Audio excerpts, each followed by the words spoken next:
सम्पूर्ण साथीहरू,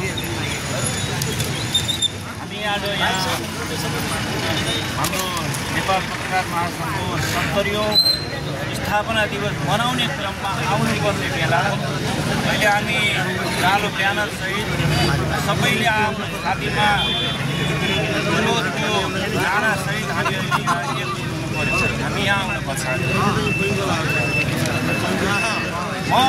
हिजो जे घटना भयो राजधानीमा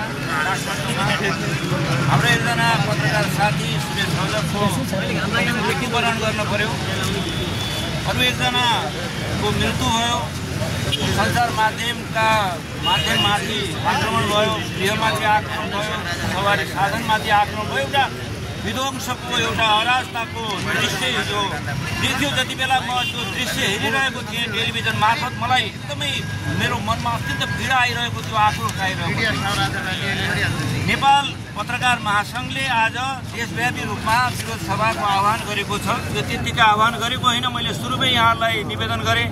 आज हामी बडा खुसियाली मनाउनु पर्ने आज दिन हो हाम्रो नेपाल पत्रकार महासङ्घ स्थापना दिवस हो, तर आज हामी बडा दुःखका साथ देशव्यापी रूपमा यसरी आज विरोधमा हामी उत्रिनु परिरहेको छ। फेरि यो गणतन्त्रमा आएर म सोच्दै थिएँ धेरै हाम्रा अहिले शासनमा रहेका, हिजो शासनमा रहेकाहरूका धेरै कमी कमजोरीहरू छन्, गल्तीहरू छन्, शासन शैलीमा कमी कमजोरी छ, चरित्रमा कमी कमजोरी छ, धेरै कुराहरूमा कमी कमजोरी छ। तर यसको अर्थ हामीले नेपाली जनताले निकै लामो सङ्घर्षपछि स्थापना गरेको गणतन्त्रमाथि, सङ्घीय लोकतान्त्रिक गणतन्त्रमाथिलाई अचानो बनाउन कसैले पनि पाउँदैन भन्ने कुरामा म र हामी सबै त्यो कुरामा हामी दृढ छौँ, हामी स्पष्ट छौँ। म देखिरहेको छु विगत केही वर्षदेखि पत्रकारहरूमाथि एउटा नजानिदो ढङ्गले र जानिदो ढङ्गले आक्रमण बढेर गएको छ। सामाजिक सञ्जाल मार्फत या सार्वजनिक सभामा या कुनै गफहरूमा पनि पत्रकारहरूलाई अत्यन्त निन्दनीय भाषामा होच्याउने, गाली गर्ने, अवहेलना गर्ने र तेजोवध गर्ने एउटा सुनियोजित ढङ्गको एउटा यो कामहरू भइरहेको छ, प्रयासहरू भइरहेको छ। म यो पनि भन्छु, हामी पत्रकारहरूका आफ्ना केही कमी कमजोरीहरू होलान्, छन्, हामीले धेरै कुराहरूमा सुधार गर्नुपर्ने होला। तर जसरी अहिले समाजलाई नेपाल पत्रकारहरूको विरुद्धमा जसरी उत्तेलित गराउने प्रयास भइरहेको छ, जसरी पत्रकारहरू र यो देशको सम्पूर्ण मिडियाहरूलाई, मेन स्ट्रिम मिडियालाई जसरी बदनाम गर्ने, जसरी कमजोर पार्ने जसरी प्रयासहरू भइरहेको छ, यसको चाहिँ हामी नेपाल पत्रकार महासङ्घका सदस्यहरू या पत्रकारहरूले मात्रै होइन, यो नेपाली समाजका हरेक पक्षहरूले अत्यन्त गम्भीरताका साथ हेर्नुपर्छ। किनभने अब हामी पटक पटक यो मुलुकमा कुनै पनि नामले, यो मुलुकमा कुनै पनि बहानामा अब पुनः हामी राजनीतिक परिवर्तनका नाममा हामी अराजकता अब सहन सक्दैनौँ। यो हामी भन्छौँ, हामी नेपाली जनता पनि हौँ, हामीले शासनलाई गर्ने खबरदारी, शासन सत्तामा रहेकाहरूलाई गर्ने खबरदारी त्यो हामी निरन्तर हामी गरिरहनेछौँ।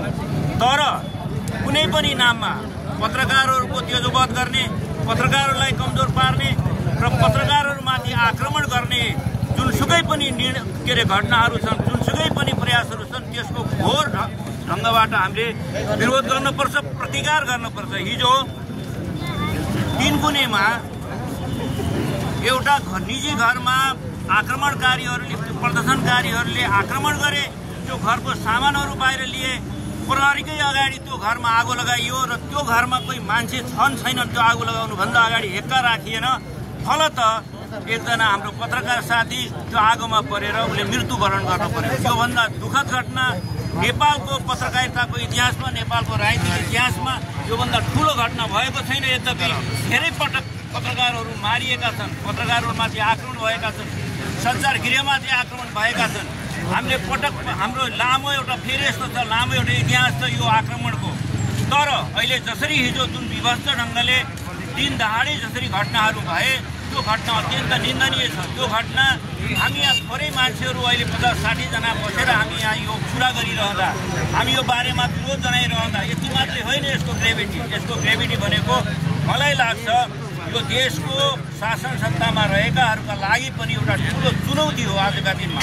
दिनदहाडे रूपमा जसरी हिजो त्यहाँ राजावादीहरूको नाममा जसरी तिनकुनेमा जसरी प्रदर्शन भइरहेको थियो, जसरी त्यहाँ क्रियाकलापहरू भइरहेका थिए, जसरी त्यहाँ हिंसा र तोडफोड भइरहेको थियो, त्यसलाई जसरी कन्ट्रोल गर्न पर्दथ्यो, जसरी नियन्त्रण गर्न पर्दथ्यो, त्यसमा किसिमको रमिते बनेर हाम्रो शासनमा रहेका हाम्रो प्रशासन या प्रहरीले जसरी त्यो मुखदर्शक भएर हेर्यो, त्यो पनि भर्सना योग्य छ। म फेरि पनि यही मञ्चबाट फेरि एकचोटि भन्न चाहन्छु, म एउटा व्यक्ति मात्रै हुँ, म सम्पूर्ण पत्रकार महासङ्घको म होइन, सम्पूर्ण पत्रकार महासङ्घ र पत्रकार महासङ्घमा नरहेका पत्रकार साथीहरूलाई आह्वान गर्दछु।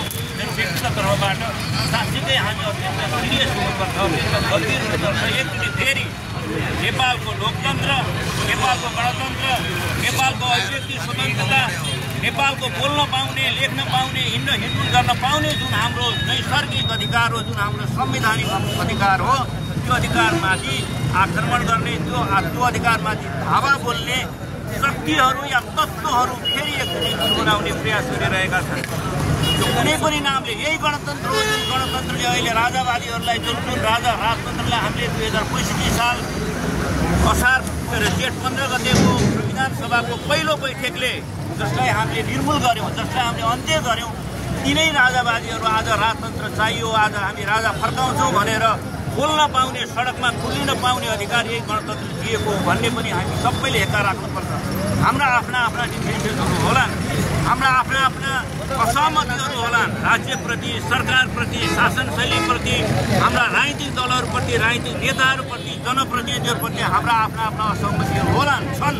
तर आज तपाईँ हाम्रो माथि एउटा अर्को पनि त्यो दायित्व थपिएको छ, जुन इतिहासले हामीलाई पटक यो अभिभारा दिएको छ, यो दायित्व दिएको छ। हामी पत्रकारहरू, लेख्ने बोल्ने पत्रकारहरू, देखाउने पत्रकारहरू हौ।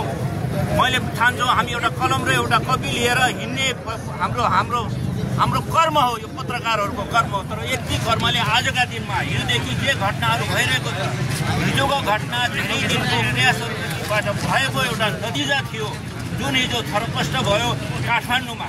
अहिले जसरी मुलुकलाई कमजोर पार्ने खेलहरू भइरहेका छन्, नेपालको स्वाभिमानमाथि, नेपालको स्वाधीनतामाथि, नेपालको राज्य व्यवस्थामाथि जसरी कमजोर पार्ने चौतर्फी जुन आक्रमण भएका छन्, त्यसलाई रोक्नको लागि, त्यसको प्रतिकार गर्नको लागि फेरि हामी सबै पत्रकारहरूले पत्रकारको आफ्नो कर्म बाहेक एउटा नागरिकको कर्तव्य पनि हामीले निर्वाह गर्नुपर्छ भन्ने आह्वान गर्दै यहाँहरू सबैलाई यो अहिलेको जुन किसिमको गतिविधि भइरहेको छ, यो गतिविधिको विरुद्धमा एकजुट भएर लाग्न र आफ्ना कलम मार्फत, आफ्ना टेलिभिजन मार्फत, आफ्नो अनलाइन मार्फत यो गणतन्त्रको पक्षमा, लोकतान्त्रिक गणतन्त्रको पक्षमा, यो मुलुकको स्वाभिमानको पक्षमा, यो मुलुकको स्वाधीनताको पक्षमा लाग्न अपिल गर्दै बिदा हुन्छु।